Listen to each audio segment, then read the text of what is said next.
Assalamualaikum warahmatullahi wabarakatuh.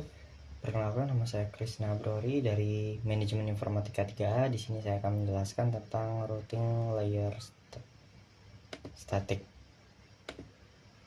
Network layer routing. Pertama di sini saya menyiapkan Ubuntu server.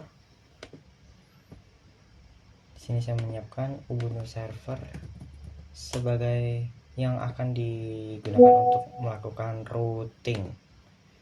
Oke, yang pertama kita masuk ke setelah membuat user root dan juga yang lain-lain, seperti mengaktifkan if config dan juga yang lain-lain, kita masuk ke settingan netplan etc nano etc netplan. Di sini untuk menyeting IP dan juga routing dari Ubuntu yang akan kita routing. Di sini saya telah men-setting IP-nya menjadi statis dan juga routingnya di bagian routes. Itu tujuan daripada routing ini adalah default.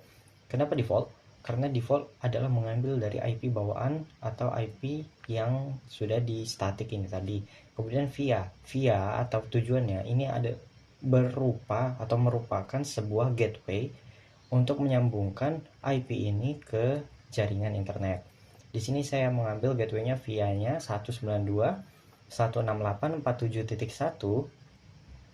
karena itu adalah gateway dari IP address default. Kemudian di save. Setelah itu netplan apply. Lalu kita cek IP-nya. IP-nya sudah muncul. Kemudian kita coba cek ping 192.168.47.227 dan itu berhasil. Kemudian yang selanjutnya adalah static routing secara permanen. Untuk static routing secara permanen ini saat kita hanya memiliki satu IP, maka tujuan dari routing ini kita bisa menuliskannya dengan perintah default saja. Kenapa? Karena IP-nya hanya ada satu, kecuali kalau kita memiliki secondary IP atau ingin menyambungkan Ubuntu kita ke mikrotik, maka tujuan dari routing ini nya bukan default melainkan IP yang ingin kita tuju. Misalnya kita ingin menyambungkan Ubuntu kita ke mikrotik, maka nya akan kita ketik dengan IP mikrotik. Begitu juga dengan via-nya sebagai gateway, itu kita mengambil dari gateway mikrotik tersebut. Oke, mungkin seperti itu. Dan selanjutnya gambar jaringan. Oke, untuk gambar jaringan dengan 3 IP di sini saya menggunakan aplikasi Cisco Packet Tracer sebagai sarana saya membuat gambar jaringan tersebut. Oke, di sini saya akan membuka aplikasi Cisco-nya.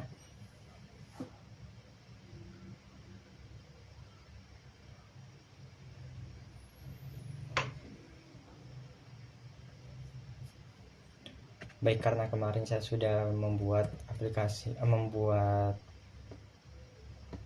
topologi jaringannya, maka di sini saya mengambil topologinya saja seperti ini. Oke, ini adalah gambaran di mana perintahnya dengan 3 IP address. Oke, ini adalah gambaran di mana topologi jaringan yang memiliki 2 IP address yang berbeda. Kalau diminta 3 IP address mungkin bisa ditambahkan seperti ini saja, lalu mengambil kabel strike untuk menghubungkan dari PC ke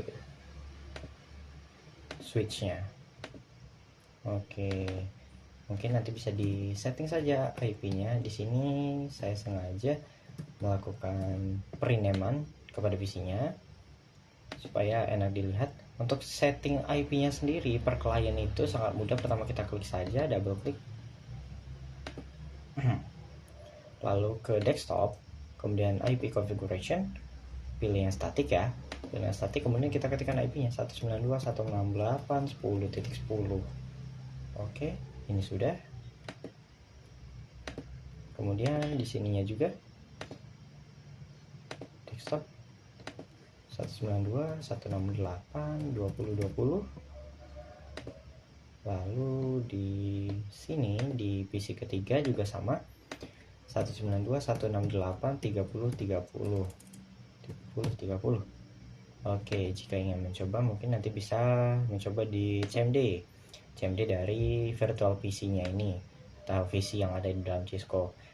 Kita coba ketikkan IP-nya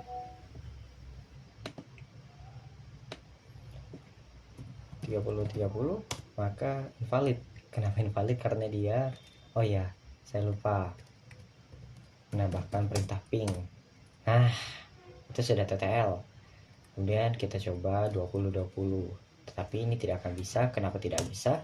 Karena switchnya belum kita konfigurasi menggunakan CLI. Gitu teman-teman. Mungkin sekian dari saya. Apabila ada kesalahan kata, saya mohon maaf. Kepada Allah saya mohon ampun. Saya akhiri, wabillahi taufiq wal hidayah. Wassalamualaikum warahmatullahi wabarakatuh.